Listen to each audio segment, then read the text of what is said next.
Hello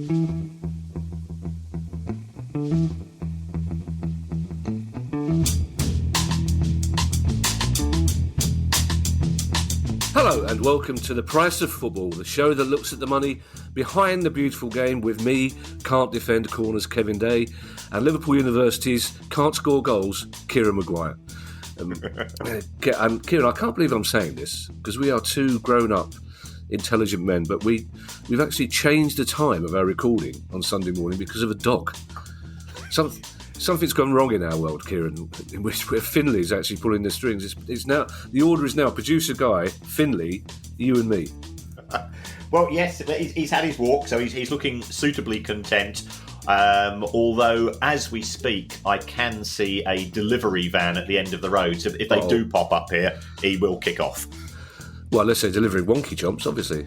Absolutely. Yes. Or maybe he's possibly... he's heard the delivery van, hasn't he? Well, no. The Baroness is making an espresso.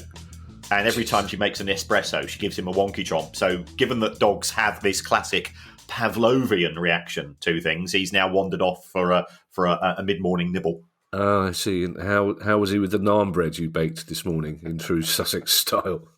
Well, they're presently resting, so I've not made them. I've only just kneaded the dough, and they need to rest for 2 hours before I put them into our homemade curry. A homemade curry. Have you got a proper homemade tandoor as well? Oh, I've got a big green egg which I use for that. Yes. All right, let's not delve. Literally an hour after we recorded the last pod, Kieran, Tracy Crouch's fan-led review of football governance was released, all 160 pages. Have you had time to digest, to cogitate, to understand? Yes. They were kind enough to send me an advance copy, so I've been able to chew through it, but I wasn't able to formally comment upon it. Did you go straight to the index to check your name? Yes, they spelt it right. That's the important thing. That's very good. Yes, yeah. I went to a comedian's book launch about 3 years ago, and it was just hilarious because every single comic just picked up the book, looked at the index, put the book down again. No interest in the book at all, just see it. To the extent that he eventually just said to somebody, "Have you looked under C? You might find your name there." Anyway, Tracy Crouch. Yes, so I'm just closing Finley's door there. The fan-led review did come out. It was very comprehensive. Tracy has been working with a team of economists, people that have been involved with things such as the Financial Conduct Authority, some part of the legal team as well, to try to put together what she calls, and I think it's an appropriate phrase, a holistic analysis and set of recommendations for the game. So it's split into a series of smaller sections. We've already seen a big pushback from the Premier League. They wheeled out Christian Purslow, private equity fund manager and CEO at Aston Villa, to sort of do some professional sneering at the content, which I thought was very harsh. I think it has a lot of merit, but you can understand why the Premier League clubs and owners would not be keen on the content. So, I mean, if we start off with, I think, what's the headline issue, which was IREF, an independent regulator for football, which would be similar to the Gambling Commission, I think, in terms of its makeup. So therefore, the criticisms of it will it'll be run by civil servants. We'll be civil servants didn't invent Peppa Pig and all this type of nonsense that we saw from the Prime Minister last week. It will apparently be a panel of people from various parts of the game. So, and I think that's absolutely essential. We are all stakeholders in football, not just the owners. And to date, I think football is being run for the benefit of the owners.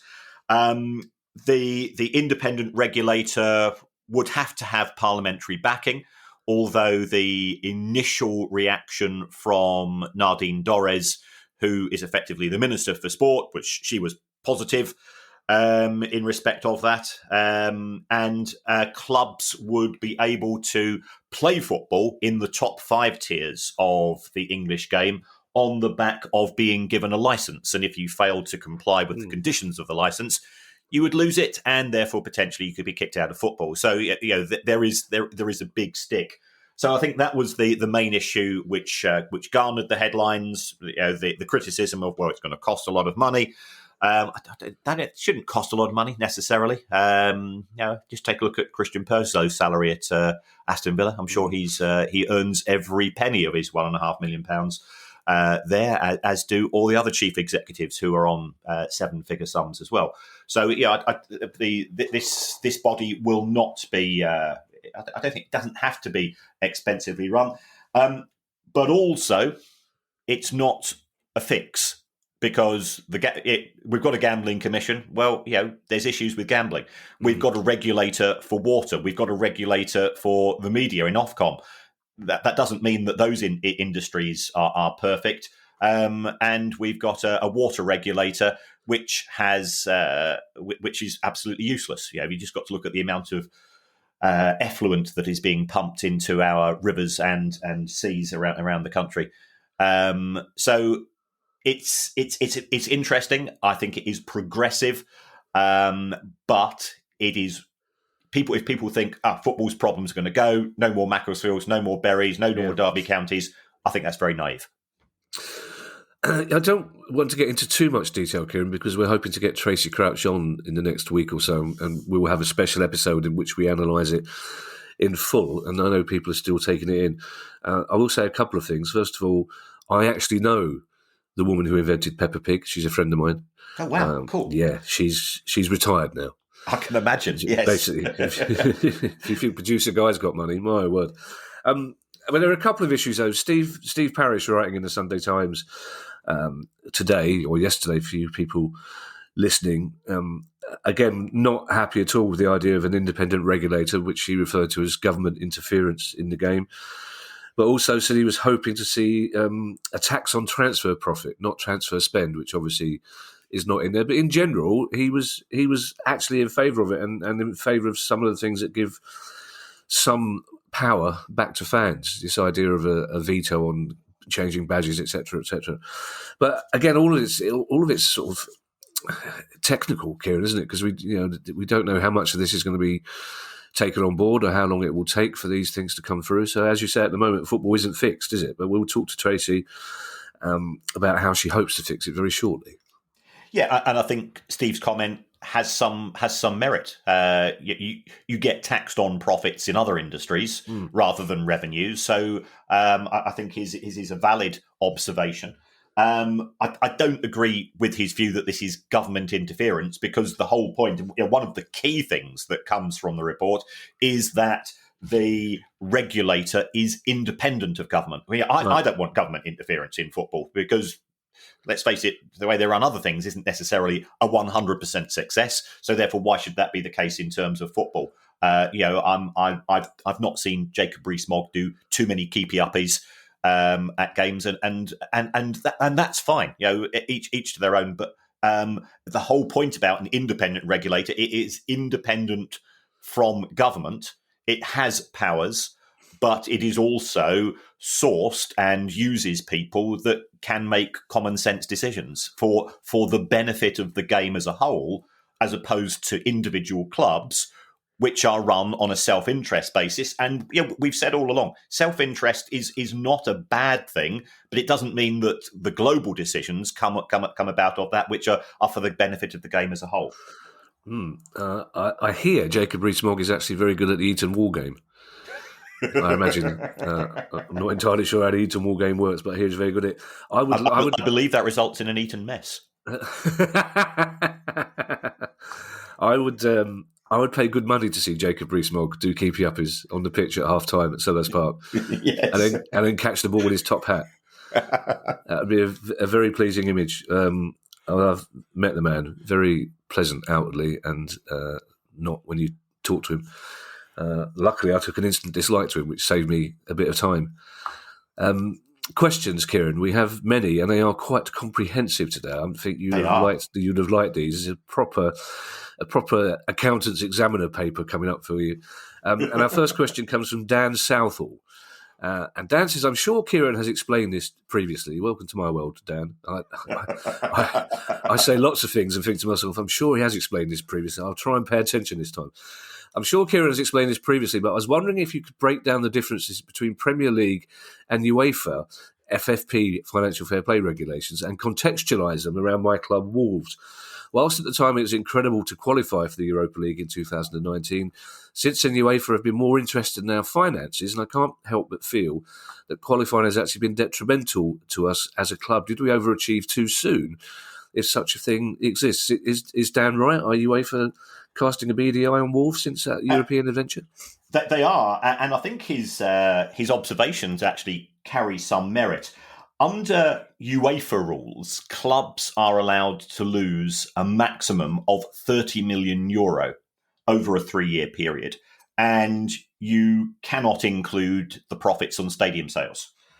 Whereas under the Premier League rules, you're allowed to lose £105 million, which in today's money is probably about €120 million. And if you do sell your stadium, you can include that within the calculation. So the Premier League rules are far more relaxed than those of UEFA. Wolves were fantastic, in their initial appearances in the Premier League when they after being promoted, and therefore they got to the Europa League. But as a result of that, they had exceeded the €30 million target, which meant that had they won the Europa League in 2019-20 and therefore automatically qualified for the Champions League the following season, they would have been subject to a squad size restriction. But this is where I think they are being hampered to a certain extent.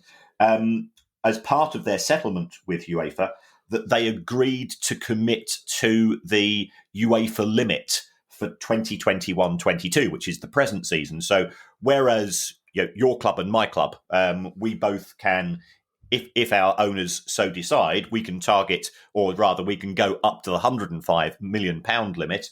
Wolves are effectively committing themselves to the €30 million limit. Now, that you might say, well, that's a price for success, because you are going to get the benefits of the additional money arising as a result of qualifying for European competition.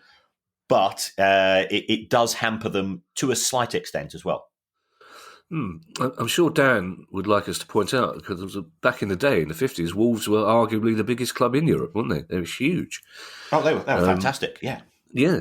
So it does seem a shame. It's almost like punishing success, isn't it? Which is a shame, but it's nothing for you or I to worry about in the immediate future. I was in a bad mood when I got home from Sellers Park yesterday. Watching the first half of your game increased that bad mood. That was try being colourblind and watching 90 minutes of it. Oh my lord, yeah, of course. I keep forgetting to be sympathetic to you, Kieran, when I watch a game. I'm sorry about that. Sam Hoyle. Hello, Sam. Sam Hoyle has a question about a name that we talked about a lot in the first few weeks of this pod. What is the latest on the Jean-Kevin Augustin transfer? You briefly covered this last summer as Leeds contested the obligation to buy option in Big Kev's loan deal from Leipzig, using the COVID delay as their justification. But what has happened since? And is this one of the worst transfers of all time? I can't say Big Kev without being carried back to school days when I had the worst nickname of all, Middle Kev. Because there was a Big Kev and there was a Little Kev. I'd rather have been Little Kev than Middle Kev. But it was better than Doris, let's put it. So it's a subjective one, worst transfer. I would argue that Valerian Ismail's transfer to Crystal Palace was probably one of the worst transfers of all time. He was shocking. But yeah, so it's gone very quiet on this transfer, Kieran, and it was a complicated old deal, wasn't it?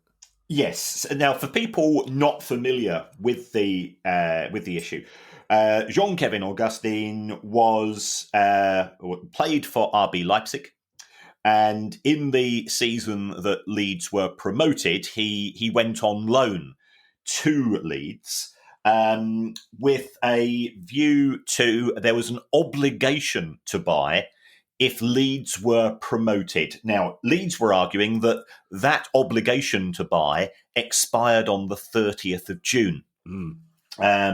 2019, I think it was.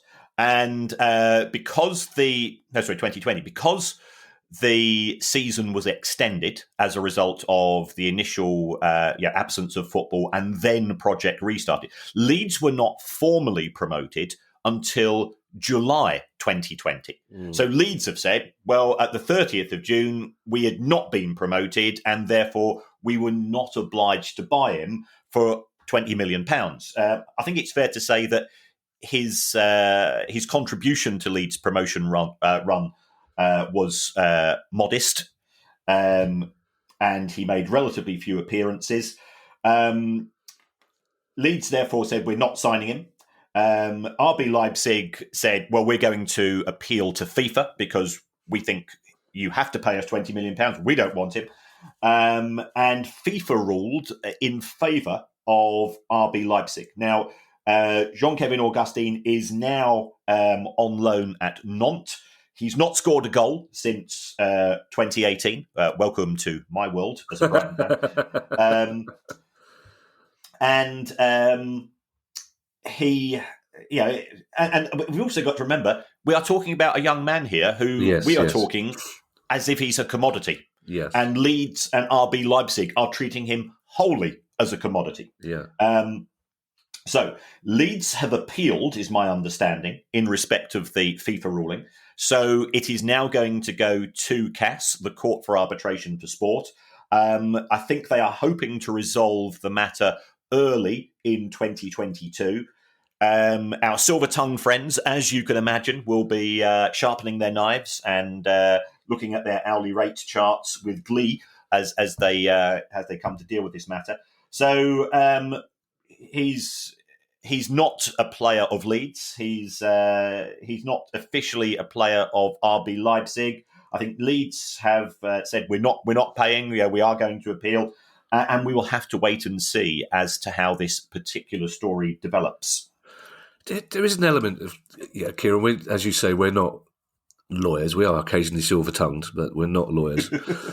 But there's an element of sophistry in that argument from Leeds. I mean, surely most people would accept that you're promoted on the last day of the season or the day you win the playoffs, or this idea that we weren't technically in the higher division until our registration arrived or until the first day of the season seems a dodgy one to me, Kieran. But as you say, people who are paid much more an hour, i.e. something an hour, to work this out, we'll work this out. Gavin Smith has our next question. Gavin is a Norwich City fan, and Gavin says, let's ignore the BK8 debacle, as I'm sure it will have been covered already. Yep. Yes. I refer you back to Dan Seifel. I'm sure Kieran's explained this previously. The reason the club has sold out to the highest bidder is that they're trying to be self-funding. They rely on no debt and being bailed out by the owners. I'm sure this is the kind of model we would all want our clubs to be run like, but do you believe it's sustainable in any of the English leagues? I would have thought, Kieran, that being reliant on owners bailing you out isn't particularly the model you do want your club to be run by, is it? Or am I wrong? Well, if you talk to a fan of Manchester City and Chelsea, both of whose owners have put in excess of £1 billion into the club, they would say, sustainability. We are being sustained. We just happen to be sustained by somebody else's checkbook. So it depends how you define sustainability. If you want sustained independent of the owners, it's something that fans will claim that they do want, but as soon as you go into detail, they will say, oh, no, because that then comes across as lack of ambition by the owners. So I've been through the numbers. If we take a look at the Premier League, the Premier League has now had 49 clubs, so it's now got 50 clubs in the shape of Brentford. If you take a look at the 49 clubs for whom I've got financial data for, as far as the Premier League is concerned, only 15 of those have made profits of more than £1 million in the first 30 years of the Premier League. The vast majority have made losses. And the clubs who have made the biggest losses are the ones who have won the most trophies in the last decade. So there is this. We've always said this conflict, this meeting of minds. And I'm not here to plug my book, but in in my book, I've actually got a chapter which says why own a football club. There's 4 reasons: love, profit, vanity, and insanity.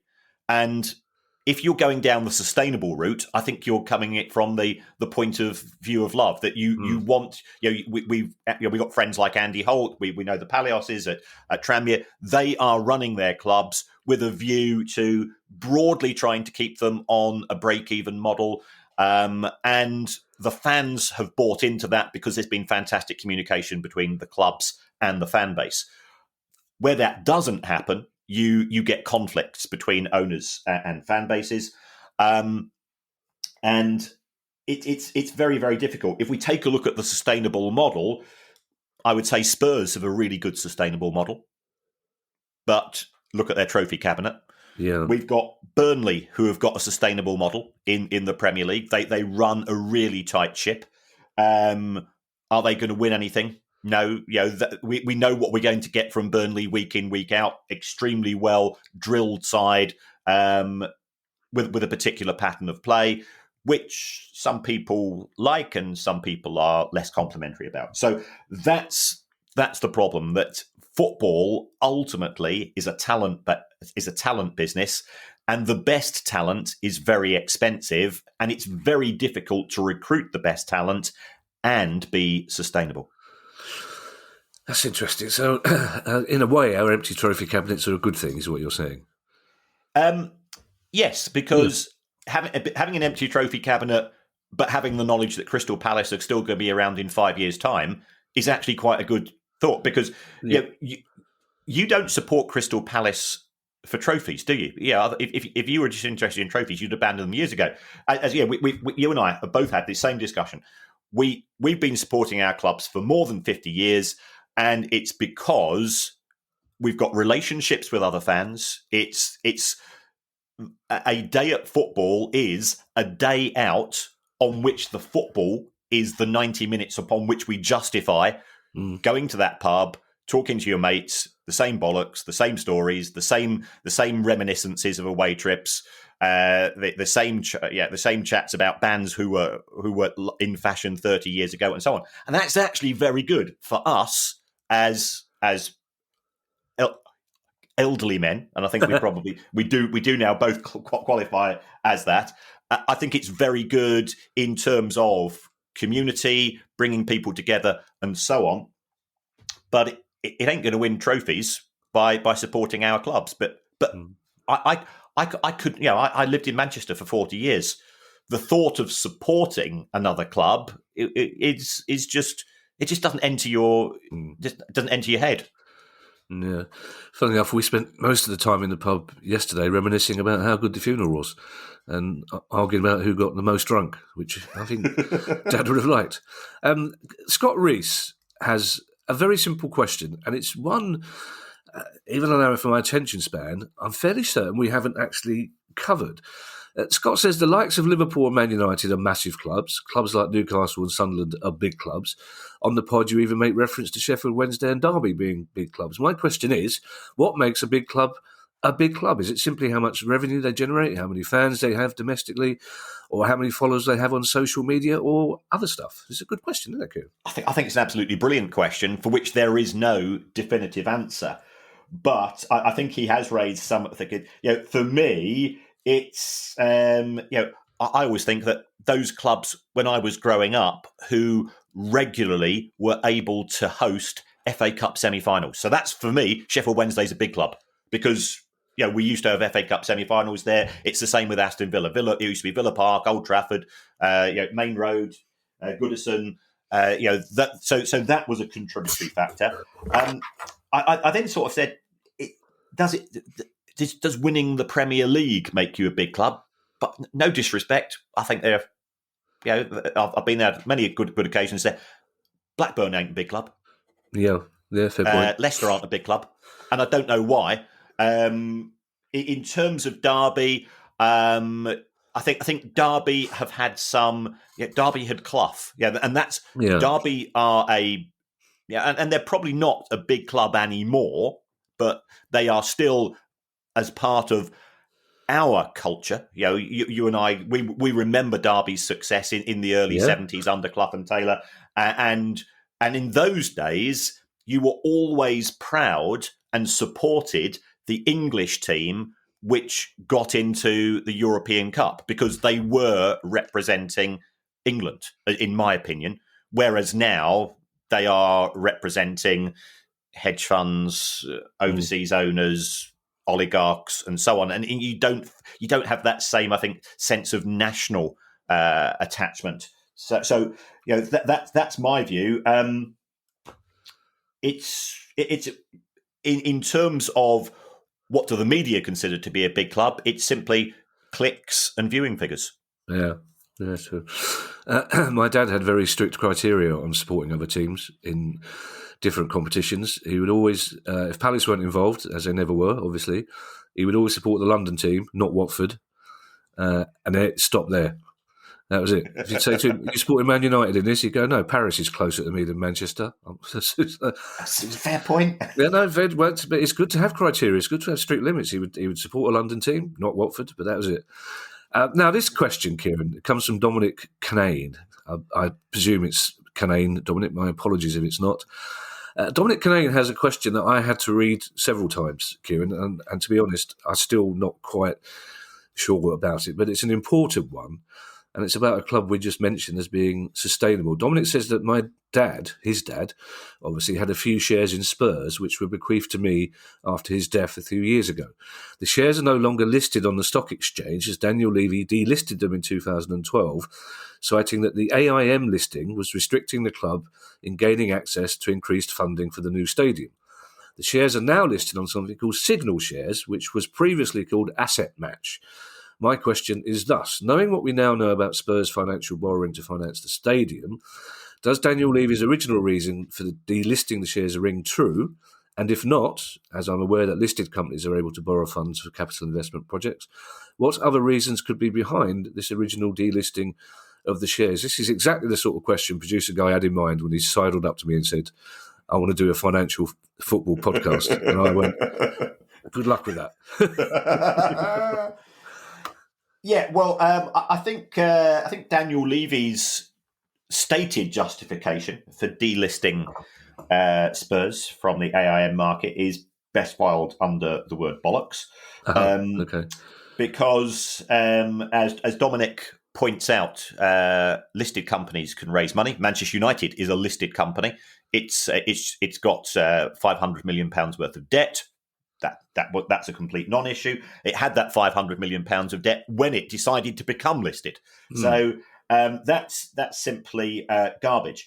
I suspect the main reason is that if you are a listed company, the compliance costs in terms of what you have to submit, the rules, the rules and regulations that you have to follow to be a listed company, those are more onerous, and that's why we have seen many other clubs choose to be delisted historically. Hearts, Sheffield United, other clubs. Arsenal were listed until a couple of years ago. So there's a cost saving. There's slightly less scrutiny of the financial statements. If you're a listed company, you normally have to publish your accounts within 6 months, I think it is, of your year end, whereas it's 9 months if you're a private company. So therefore, that gives Spurs flexibility. And Spurs are a very intriguing club in that every year they used to make profits, they would normally publish their accounts just before the deadline. And that's perfectly acceptable. In the last couple of years, when they have made sizable losses, they've published their accounts in November/December. Now, a cynic, and I'm not a cynic, Kevin, a cynic would say they are deliberately publishing their results when they've made sizable losses to try to justify not spending money in the January transfer window. But I'm just glad that I don't wear that particular hat. Yes, yes. How we don't even know anybody that cynical, Kieran. That's good to know. No. A couple of technical questions, Kieran, if you don't mind, because I am, as you know, a bear of small brain when it comes to this sort of matter. What is the AIM listing? What are Signal shares? And is Dominic sitting on any money here, or are these shares now worthless? The AIM, we've got the main London stock market, which has an awful lot of compliance rules, and the AIM is a light version of that. It's so the compliance costs are lower. In terms of Dominic's position, the asset match scenario that he was talking about is that yes, potentially he is sitting on some money, and what happens with asset match is that every 2 months they say to Spurs private shareholders, we're going to hold an auction of Spurs shares. So if you want to sell them, tell us how many you've got to sell, and we will act as your auctioneer. And the reason why that might be beneficial if you are trying to sell is that otherwise, if you own shares in a private company, trying to work out the value is a bit of a nightmare, and trying to match buyers and sellers is not easy either. Whereas I think what they're doing with the asset match approach, the auction approach, it's similar to if you're a farmer, what do? Well, once every couple of months, you pop down to the farmers market with your 20 sheep that you're going to sell, and somebody auctions them off on your behalf, and you get what happens to be the market price on the day. It's a lot easier for the farmer to take that approach than to hope that somebody's going to be driving past his farm and say, "Oh, I'll have 3 of your sheep."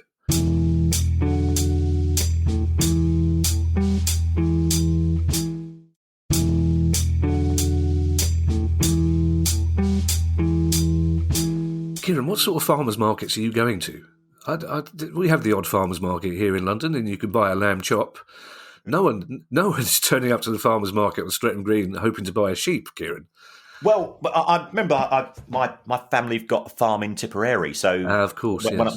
when I grew up there, that was always used to be very exciting. You know what auctioneers are like? Well, you put that into country Irish brogue, and you imagine the speed at what they're going through. And I used to sit there wide-eyed. It was just absolutely incredible stuff. Yeah, how many sheep did you accidentally buy? Pocket money's gone again, Mum. Sorry. Benjamin Hodder has a question. I suspect Benjamin may be a Derby fan. He doesn't specify. Benjamin just wants to know what percentage of clubs survive relegation when starting with a points deduction. Well, this depends upon the number of points. Luton Town were given a 30-point deduction and that effectively kicked them out of the EFL. We've seen Birmingham City being given a 9 points deduction, and they survived a couple of seasons ago. Sheffield Wednesday were given 6 points, and they were relegated. Leeds United started off with a 15 points deduction in League One, I think was it 2007, and they got into the playoffs. So it really, really does vary. Macclesfield Town last season were given just enough points to kick them out of the EFL after the season, how it ended. Again, a cynic would say that the EFL were keen to get rid of Macclesfield Town because Macclesfield Town were a potential problem. But again, we're not cynics on this show. Yeah, and it's good to see, whatever you think of Robbie Savage, it's good to see him doing some sterling work with the new Macclesfield team. He's brilliant, Robbie. I used to catch the train back because he lived in Macclesfield. Well, when I was commuting effectively to watch Brighton home games, and I used to live near there, he'd quite often be on the train, and he was always football mad, and he wasn't playing the pantomime villain that he does on sort of traditional media. I always found him very, very interesting to listen to. I imagine you could smell him 2 carriages down as well, because he really does. He's not buying his aftershave from Superdrug. It's always like, every time I'm in his company, I'm like Pepe Le Pew, just hooking my nose onto the waft of Robbie Savage. Now, I'm going to apologise to Mads, as I think I've got Mads' first name right. The second name I'm struggling with. Mads Tustad Thuestad. Please let me know how I should pronounce that, Mads. So apologies. But Mads says many clubs seem to have owners with two companies, one for the football club and one for real estate. If that second company owns the stadium and other properties that make the company money, how does this impact FFP, financial fair play? Yeah, well, it's good that a guy whose name is Stad is talking about stadiums as well. Yes, it is. Yeah, it's a bit of a crossword clue, but yeah, it is. It's quite funny, yeah. In terms of what happens here, and it is quite common for the football club to separate out the real estate part of the business from the football club, is that ultimately they will be put together in the umbrella of what's referred to as a holding company. And the holding company will own both the football club and the real estate company. And it's the holding company whose accounts will be used for FFP purposes. So that's why it's not really an issue from an FFP perspective. In theory, what can happen is that if an owner wants to sell the club, he can sell the club and keep ownership of the stadium. And also, if the club, if he thinks, I'm a bit concerned about the club's finances, perhaps I ought to sell the club stadium to myself. And if the football club goes into administration, then at least I've got the protection of owning the stadium company, which won't necessarily go into administration as well. Mm. Matt Walmsley is a Blackburn fan. We've spoken about Blackburn a lot recently, not necessarily in good terms. But Matt's a Blackburn fan who is fully aware, he says, that we are perilously close to the EFL profit and sustainability limits. As I understand it, the rules currently allow for an average £13 million a year loss, and this is now being averaged over a 4-year period due to the impact of COVID. However, given that the last 4 years for my club incorporates the 2018-19 season, when we had a brief and ultimately glorious year touring League One grounds, how does that affect the calculation? Is that year included, or will it be ignored completely? No, Matt, that year is included because if you go into the EFL website, and I have been known to dip a toe in there once or twice, then if you go to the financial fair play section of the governance element of the website, you will see that what the EFL say is that for championship clubs, for every year that they have been a member of the EFL, the £13 million rule applies. So therefore, the 2018-19 season and the losses incurred in that season do contribute towards the rolling 3-year £39 million. Now, in terms of where are Blackburn, based on the last 3 years' worth of accounts, Blackburn have lost £57 million. We know that we can do tweaks and adjustments and bits and pieces to reduce those losses for FFP purposes.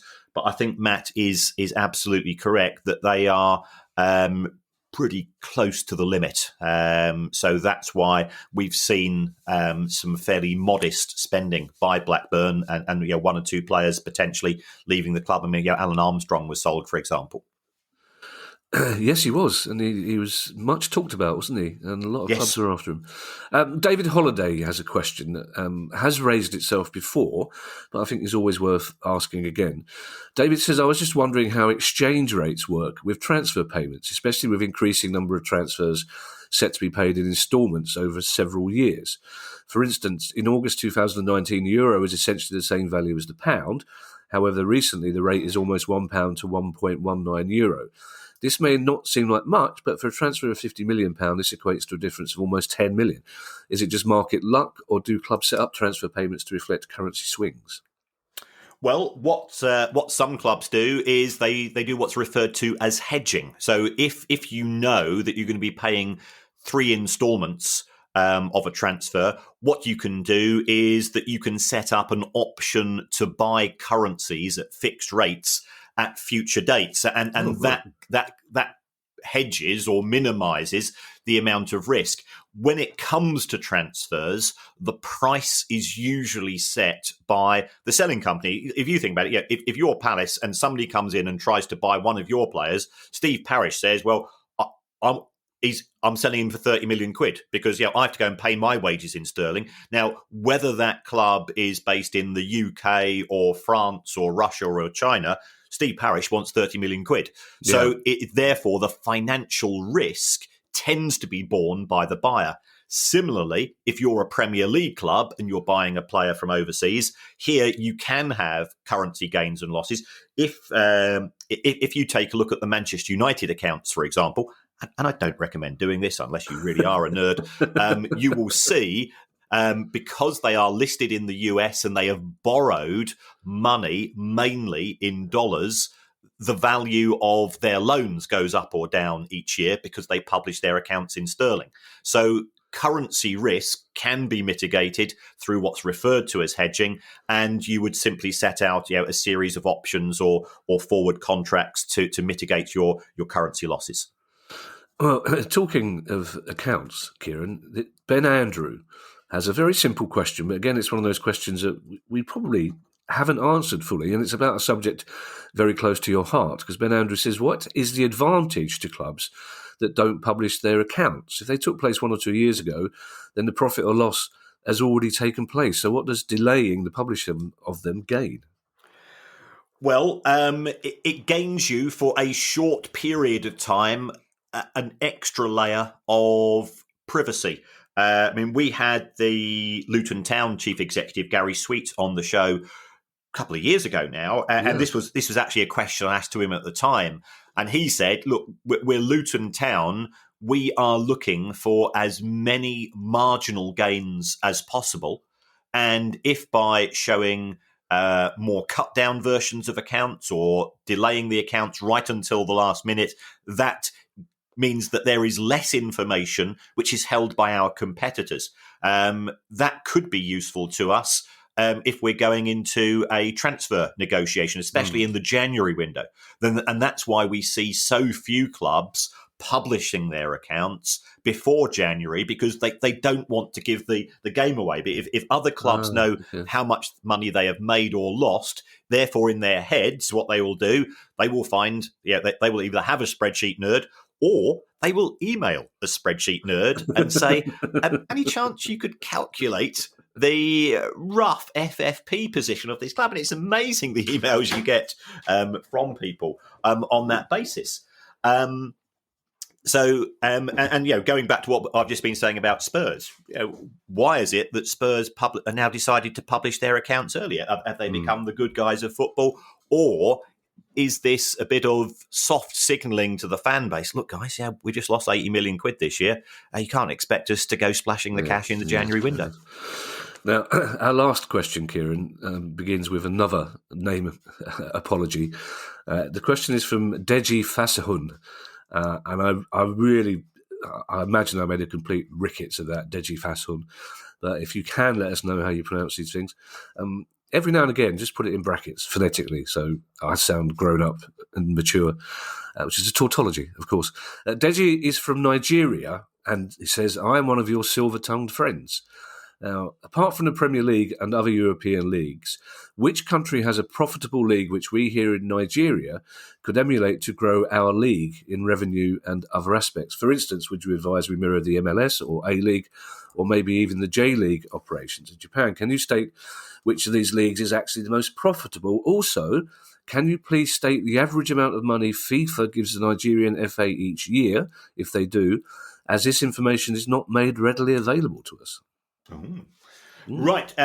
In respect of Deji's first question, I would say that from a profitability perspective, the MLS model, which has no promotion or relegation, has wage caps where owners have to pay a joining fee to get their club in the league. That is probably the one which has the least risk, and de-risking football is something which attracts investors. So that would be the approach I would take. The Australian A-League is a bit hit and miss in terms of profitability and also in terms of attendance and interest. So I would say that the MLS is proving to be reasonably good from a business point of view. If that's how you see football, purely as entertainment, the idea of moving up and down the snakes and ladders approach, which we've grown up with, and I'm not saying it. It's not the only way of having a sport, but it's something which is embedded, I think, in our psyche. With reference to his second question, I'd always recommend that you actually go to the FIFA annual report. And what you will see there is FIFA have something called the FIFA Forward project, which gives money to individual countries and individual projects. Now, most countries get an annual fee from FIFA. Based on the profits, so in the last World Cup, for example, I think they gave every country in FIFA, and there are 207 of them. I think they gave them initially, I think it was $500,000, and then a further $500,000 because the Russia World Cup proved to be a success financially, and they also have a series of projects which they do fund. And whilst I am critical of certain aspects of FIFA in the sense that, in my view, it is institutionally corrupt, and that is just an opinion, they also have an awful lot of very good people who have the best interests of the game at heart and who are involved in funding some of these projects, trying to ensure that money is actually spent on those projects can be more of a challenge, but they are trying to audit how that money is spent a little more, and that's got to be welcomed.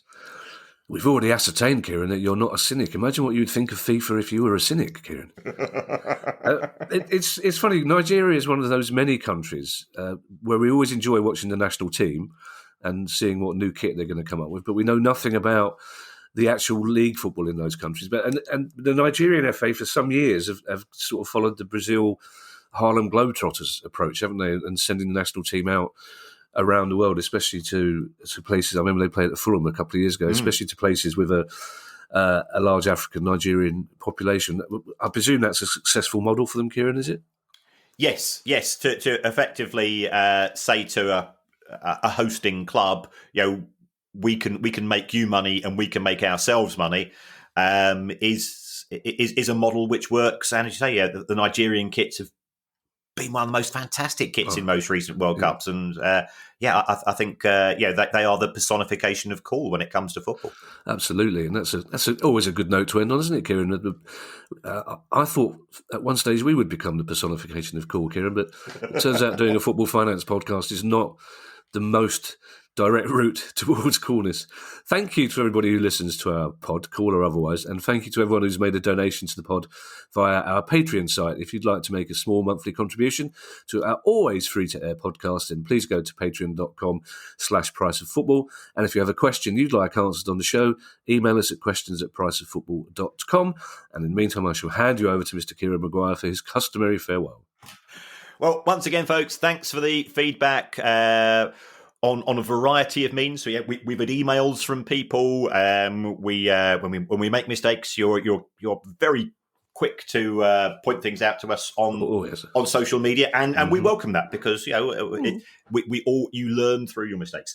If you want to support the podcast, Patreon is one way of doing that. If you want to give us some good karma, just go to that Apple podcast app, and if you can subscribe on that, or if you can give us a review, it doesn't actually matter what you say. So if you give us 5 stars, that helps us in the charts. That helps us to give us credibility when we're trying to book guests for the show. And you can say whatever you want. You could say you'd rather it be hosted by Hillary Clinton and Virgil from Thunderbirds, and that wouldn't bother myself or Kevin. We genuinely wouldn't. That was even by your standards, that was random. Yes, I used to love, even as a kid, it used to make me laugh so much when Thunderbirds would cut to a close up of a human hand. Yes, it was always very, very funny. Christmas is coming, everybody, as you all know if you've been watching the adverts since mid-August. And we are having a Christmas quiz, which Guy tells me is an annual event. I don't remember any of them. But we're having a Christmas quiz, and we will be letting you know the date of that Christmas quiz very shortly. In the meantime, thank you for listening, and we'll see you again soon. Bye. The price of football.